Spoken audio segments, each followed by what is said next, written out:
Depuis 20 ans, on accompagne le handicap psychique, donc au sein de 3 pôles principaux, un d'aide à domicile, un d'accompagnement à la vie sociale, et notamment professionnelle, et un pôle habitat. Donc l'objectif de notre pôle habitat est de réfléchir à toutes les actions qui pourraient répondre aux besoins des personnes que nous accompagnons pour leur permettre de vivre chez elles, dans un environnement de droit commun donc, et avec leur propre bail finalement. Et donc petit à petit, on a été amené, après plusieurs petites actions avec des bailleurs, à créer nos propres colocations qui leur permettent de vivre chez eux avec un vivre ensemble leur permettant autonomie. On en est aujourd'hui à bientôt 6 colocations pour 43 colocataires. Donc au quotidien, ces habitats partagés accompagnés vont être coordonnés par nos équipes qui vont mettre en place un dispositif multipartenarial qui nous permet à chaque fois d'aller puiser dans le quartier et le droit commun les ressources déjà existantes, que ce soit pour les loisirs, que ce soit pour l'accompagnement de la famille, des aidants, etc. Et on va aussi avoir des équipes professionnelles d'aide à domicile qui vont passer au moment des temps forts, matin, midi, soir en général, jamais dans le faire à la place de la personne, mais toujours dans le faire avec, dans la stimulation, que ce soit au moment des repas ou de l'accompagnement à la toilette pour ceux qui en auraient besoin. Ça, il faut couper en deux. J'en fais quoi de ça? Je fais avec ça.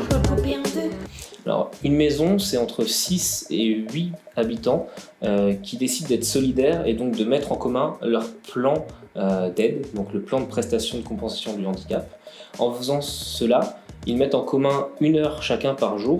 Donc en fonction de l'habitat, il y a entre 6 et 8 heures d'heures communes où un intervenant est présent, notamment sur les temps forts de la journée, pour les accompagner et pour les aider dans les gestes de la vie quotidienne. Donc ça a permis notamment de répondre à leurs besoins d'accompagnement plus importants que dans le logement individuel.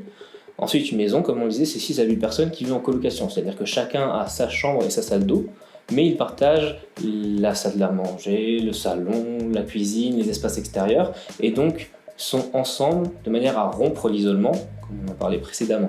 Alors, j'aime bien l'ambiance, j'aime bien le soutien des auxiliaires qui sont là à notre écoute et qui sont là dans nos difficultés, qui nous aident à améliorer certaines choses. Et aussi apprendre la vie, l'autonomie, la vie en communauté.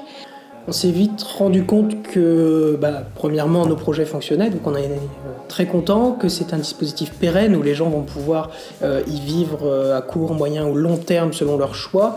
Et il s'avère que bien souvent, c'est plutôt sur le moyen-long terme. Et donc, on a une avancée en âge qui commence à se déclencher pour certaines personnes, des demandes d'emménagement de personnes un peu plus âgées aussi. Donc, bien souvent, on parle de personnes en situation de handicap vieillissante à compter de 45 ans, du fait notamment du handicap. Concernant nos projets, la moyenne d'âge est très proche de cet âge-là et certains de nos projets même au-delà. Et donc on s'est rendu compte que ce vivre ensemble à taille humaine, tout ce qu'on peut impulser et ce qu'ils impulsent eux-mêmes au quotidien, leur permettent en tout cas de vivre sereinement cette avancée en âge.